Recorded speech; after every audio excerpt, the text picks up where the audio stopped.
नमस्कार, मेरा नाम आलोक है। आप देख रहे हैं बिहार के सबसे बड़े YouTube news channel live cities को। इस वक्त हम आ चुके हैं बिहार सरकार के मंत्री विजय कुमार सिन्हा जी के पास।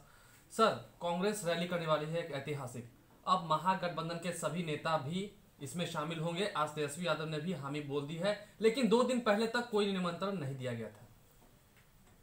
देखिए, कांग्रेस और यूपीए गठबंधन के द्वारा जहां भी रैली की जा रही है, देश के प्रधानमंत्री माननीय नरेंद्र मोदी जी के देश हित में जो काम किए जा रहे हैं, भ्रष्टाचार मुक्त भारत बनाने का जो उनका संकल्प है, उसके कारण ये भ्रष्टाचार युक्त भारत बनाने वाले और भ्रष्टाचार में लिप्त रहने वाले लोग की जमात जहां भी इस तरह का मंच मिलेगा उस मंच पर जाकर के खड़ा हो जाएंगे।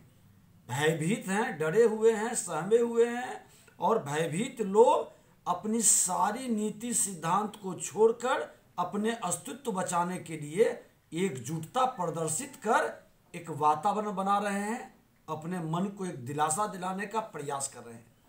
अच्छा, आने वाले दिनों में राहुल गांधी जब आएंगे पटना और भी महागठबंधन के नेता होंगे तो बेरोजगारी पर बहुत सवाल उठेंगे। आप श्रम संसाधन विभाग के मंत्री हैं, क्या लगता है उपलब्धियां हासिल हुई हैं आपकी सरकार में? निश्चित तौर पर क्या कुछ बताएं? आज कई दशक तक सत्ता में बैठे हुए 50-60 वर्ष तक सत्ता में रहे उन लोगों ने कोई नीति नहीं बनाया कि नौजवानों को, बेरोजगारों को रोजगार मिल सके। लेकिन भारतीय जनता पार्टी एनडीए गठबंधन और हमारा नेतृत्व, देश के प्रधानमंत्री जी ने जो नीति बनाई है, उस नीति में स्वरोजगार की ओर कई कदम बढ़ने का अवसर मिल रहा है। सरकार की ओर से उसको सहयोग मिल रहा है। मुद्रा योजना के माध्यम से, स्टार्टअप योजना के माध्यम से, कौशल विकास के द्वारा प्रशिक्षित कर करके नौजवानों को स्वरोजगार और रोजगार के लिए भी आई अप्रेंटिस ट्रेनिंग प्रशिक्षण के माध्यम से आज कई निजी क्षेत्र में रोजगार का उसको अवसर मिल रहा है।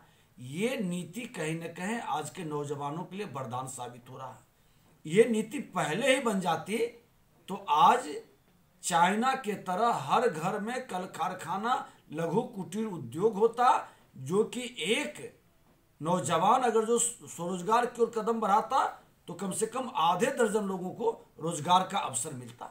अच्छा, बहुत दिनों से कवायद लगाए जाए थे, बहुत दिनों से तैयारियां चल रही थी। अब एनडीए की भी रैली होनी है, कांग्रेस की भी रैली होनी है, प्रधानमंत्री भी आएंगे, राहुल गांधी भी आएंगे, महागठबंधन के सभी नेता भी आएंगे। क्या लगता है जनता किसकी बातों को ज्यादा सुनेगी? जनता जो विकास की बात करेंगे, भ्रष्टाचार मुक्त भारत बनाने का जो संकल्प लेंगे और भ्रष्टाचारियों से जो दूरी बना के रखेंगे, जनता उसकी बात सुनेगी। क्योंकि आज के नौजवान कोई बंधन में पड़ने वाला नहीं है, किसी सीमा के अंदर उसको बांध के रखा नहीं जा सकता है। वो डिजिटल इंडिया का पार्ट बन चुका है, देश और दुनिया को देख रहा है। देश दुनिया विकास के साथ आगे कदम बढ़ाना चाहता है। संकीर्णता, घृणित मानसिकता के चक्कर में वो पड़ने वाला लेकिन उनका तो कहना है कि आपकी ही सरकार युवाओं को ठग रही है। वो तो सारे विश्व देख रहे हैं कि आज भारत के अंदर सत्ता परिवर्तन के बाद जो माहौल सकारात्मक बना है, नौजवानों के बीच एक सकारात्मक भाव पैदा हुआ है और देश की प्रतिष्ठा बढ़ रही है, देश में विकास की गति बढ़ रही है। आज बताएं तो कि आज़ादी के इतने दशक के बाद भी आधी से अधिक लोग अंधेले में जी रहे थे। आज कोई गांव अंधेला में नहीं है, सब गांव तक बिजली पहुंच गया, सब गांव तक सड़क पहुंच गया, गति और पावर मिल गया, हर घर तक स्वच्छ, स्वस्थ और स्वावलंबन भारत का नींव पड़ गया। एक आखिरी सवाल, बहुत सारे नेताओं जो महागठबंधन में इस वक्त हैं, उनका यह कहना है कि लालू प्रसाद यादव को बाहर आना पड़ेगा देश को बचाने के लिए चुनाव से पहले। लालू प्रसाद यादव को बचाना देश के लिए नहीं, परिवार को बचाने के लिए बाहर आने की छटपटाहट निश्चित तौर पर है। ये छटपटाहट, बेचैनी समझ में भी लोगों को आ रहा है। जो भ्रष्टाचार में अकूत संपत्ति कमाए हैं, गरीबों के पैसे का जिन्होंने दोहन किया है, वैसे लोग की परेशानी समझ में आ रही है। इसी कारण आज एक मंच पर खड़े हो रहे हैं, अपने को परिवार के हित में, अपने हित में ये कई तरह के विसंगतियां माहौल खड़ा करेंगे, कई तरह के ये वातावरण में भ्रम फैलाएंगे, तो उससे पब्लिक अब ठगने और ठगाने वाली नहीं है। ऐसे भ्रष्टाचारियों को देश के अंदर चिन्हित हो चुका है, लोग समझ भी गए हैं। इसलिए देश को कौन बचाएगा वो जनता जानती है। उनका कहना है कि लालू प्रसाद ने बिहार का नाम बहुत गौरव किया है। हाँ, बिहार का नाम तो गौरव करने वाले लालू प्रसाद यादव जी के जिस स्टेट में जाता है बिहारी, वहाँ हंस करके मजकिया जोकड़े के भाषा में लालू प्रसाद का नाम लेता है। क्या बिहार को इस तरह के घृणित मानसिकता का शिकार किसने बनाया? ये गौरवशाली बिहार रहा है जो भगवान बुद्ध, महावीर, गुरु गोविंद सिंह, माँ जानकी के नाम से जाना जाता था।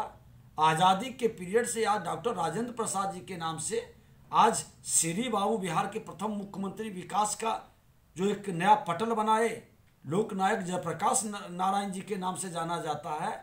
इन लोगों के नाम से बिहार को कलंकित कर और मजकिया वातावरण बना करके फूहरपन के कारण देश के अंदर इसके गौरवशाली इतिहास को कहीं न कहीं धूमिल करने वाले लोग के नाम से बिहार को कैसे जाना जाएगा? लालू प्रसाद जो भ्रष्टाचार के आरोप में जेल में बंद है, उसके नाम से जाना जाएगा?